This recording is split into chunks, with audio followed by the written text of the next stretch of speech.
بسم اللہ الرحمن الرحیم وَإِذْ قُلْتُمْ يَا مُوسَى لَن نَّصْبِرَ عَلَىٰ طَعَامٍ وَاحِدٍ فَادْعُ لَنَا رَبَّكَ يُخْرِجْ لَنَا مِمَّا تُنبِتُ الْأَرْضُ مِن بَقْلِهَا وَكِثَّائِهَا وَفُومِهَا وَعَدَسِهَا وَبَصَلِهَا قَالَ أَتَسْتَبْدِلُونَ الَّذِي هُوَ أَدْنَىٰ بِالَّذِي هُوَ خَيْرٌ اهْبِطُوا مِصْرًا فَإِنَّ لَكُم مَّا سَأَلْتُمْ وَضُرِبَتْ عَلَيْهِمُ الذِّلَّةُ وَالْمَسْكَنَةُ وَبَاءُوا بِغَضَبٍ مِّنَ اللَّهِ ذَلِكَ بِأَنَّهُمْ كَانُوا يَكْفُرُونَ بِآيَاتِ اللَّهِ وَيَقْتُلُونَ النَّبِيِّينَ بِغَيْرِ الْحَقِّ ذَلِكَ بِمَا عَصَوا وَكَانُوا يَعْتَدُونَ۔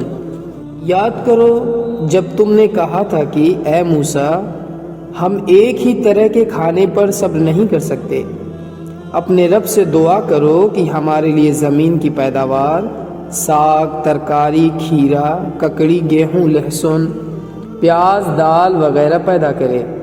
تو موسیٰ علیہ السلام نے کہا کیا ایک بہتر چیز کے بجائے تم ادنا درجے کی چیزیں لینا چاہتے ہو؟ اچھا کسی شہری آبادی میں جا رہو، جو کچھ تم مانگتے ہو وہاں مل جائے گا۔ آخرکار نوبت یہاں تک پہنچی کہ ذلت و خواری اور پستی و بدحالی ان پر مسلط ہو گئی اور وہ اللہ کے غضب میں گر گئے۔ یہ نتیجہ تھا اس کا کہ وہ اللہ کی آیات سے کفر کرنے لگے اور پیغمبروں کو ناحق قتل کرنے لگے۔ یہ نتیجہ تھا ان کی نافرمانیوں کا اور اس بات کا کہ وہ حدود شرع سے نکل جاتے تھے۔